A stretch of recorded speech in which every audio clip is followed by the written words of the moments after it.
नमस्कार व्यूअर्स, मैं हूं अमीश देवगन और आप देख रहे हैं देश का सबसे लोकप्रिय कार्यक्रम आर पार। और आज आर पार में बात करेंगे हम जिस देश ने कोविड की वैक्सीन बनाई और उस पर लिख दिया सर्वे भवन्तु सुखिना।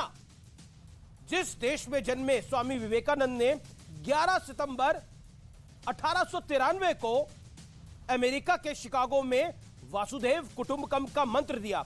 जिस देश में धर्म को जोड़ने का साधन, जिस देश में धर्म जोड़ने का साधन हो, उस देश में सोचिए किस तरह की बातें हो रही हैं।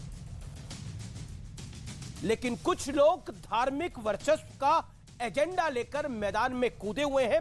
यह सवाल इसलिए खड़ा हो गया है क्योंकि दिल्ली के रामलीला मैदान में जमायते उलेमा हिंद ने सर्वधर्म संसद का आयोजन किया और इसी मंच पर मौलाना अरशद मदनी ने यह कहा कि सबसे पहले अल्लाह की आवाज धरती पर, हिंदुस्तान की धरती पर उतरी और उसके बाद बवाल मच गया। हालांकि जैन मुनि ने इसका पुरजोर विरोध किया और वो खड़े भी हो गए। लेकिन महत्वपूर्ण यह है कि सद्भाव के इस देश में कौन जहर घोलना चाहता है, कौन वर्चस्व की लड़ाई लड़ना चाहता है, वो सबसे महत्वपूर्ण है। आज इसी पर होगी देश की सबसे बड़ी बहस आर पार।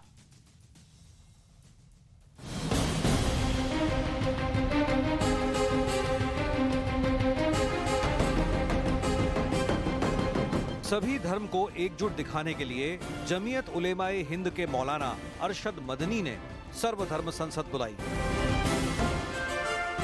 जिसमें सिख, जैन और हिंदू धर्म से जुड़े बड़े बड़े लोग शामिल हुए। लेकिन यहाँ मदनी ने क्या किया, खुद देख लीजिए। क्या अल्लाह ने, ओम ने इसी धरती के ऊपर मनु को उतारा है? मनु यानी आदम को उतारा है। हमारा यह अकीदा है कि अल्लाह यानी ओम एक है, उसका कोई शरीक नहीं है। मौलाना अरशद मदनी यहीं नहीं रुके, बल्कि ब्रह्मा, विष्णु, महेश तक पहुंच गए। सबसे पहले ला इलाहा इल्लल्लाह की आवाज हिंदुस्तान की धरती पर उतरी है। जब कोई नहीं था, न श्री राम थे, न ब्रह्मा थे, न शिव थे। लेकिन इसी मंच पर उनका जबरदस्त विरोध भी हुआ और अरशद मदनी के बयान के बाद तमाम धर्मों के संत मंच छोड़कर चले गए। तो मदनी साहब का वक्तव्य हुआ, हम कोई उससे सहमत नहीं है। ओ मन्नू, अल्लाह, उसकी औलाद, ये फालतू की बातें सारा पलीका लगा दिया एकता के, सद्भावना के सम्मेलन को। सनातन अनादि है, अनंत है, और ये आदम कैसे सनातन हो सकते हैं? हमको कोई धार्मिक सांप्रदायिक विवाद नहीं करना चाहिए। मौलाना मदनी अपनी रोजी रोटी चलाने के लिए अनर्गल वार्तालाप करते हैं। मौलाना मदनी को भी पुनः घर वापसी करनी पड़ेगी, सनातन में आना पड़ेगा। इतना ही नहीं, इस मंच से अरशद मदनी के भतीजे महमूद मदनी ने इस्लाम पर कंफ्यूजन भी फैला दिया। ये धरती इस्लाम की जाए पैदाइश है, यह मुसलमानों का पहला वतन है। इस्लाम बाहर से आया हुआ कोई मजहब है, यह सरासर गलत और तारीखी एतबार से बेबुनियाद है। इस्लाम इसी मुल्क का मजहब है। अभी कुछ ही दिन पहले धर्म के मुद्दे पर संघ प्रमुख मोहन भागवत ने एक बड़ी बात कही थी। हम बढ़े, हम एक समय राजा थे, हम फिर से राजा बनना, ये छोड़ना पड़ेगा। ऐसा सोचने वाला कोई हिंदू है, उसको भी छोड़ना पड़ेगा। सवाल है कि अगर मदनी सभी धर्मों को लेकर अच्छा संदेश देना चाहते थे तो फिर इस तरह के विवादित बोल का क्या मतलब था? क्या यह भी वर्चस्व वाली सोच का हिस्सा है? इसी पर होगी देश की सबसे बड़ी बहस, ओम और अल्लाह, अज्ञान पर हल्ला। और अब वक्त है आर पार के सुप्रसिद्ध विश्लेषण का। आइए मैं आपको दिखाता हूं एकता वाले मंच पर बंटवारे वाली सोच का विश्लेषण। बयान क्या है मदनी साहब का? सबसे पहले अल्लाह की आवाज हिंदुस्तान की धरती पर उतरी, तब न राम थे, न शिव थे, न ब्रह्मा थे।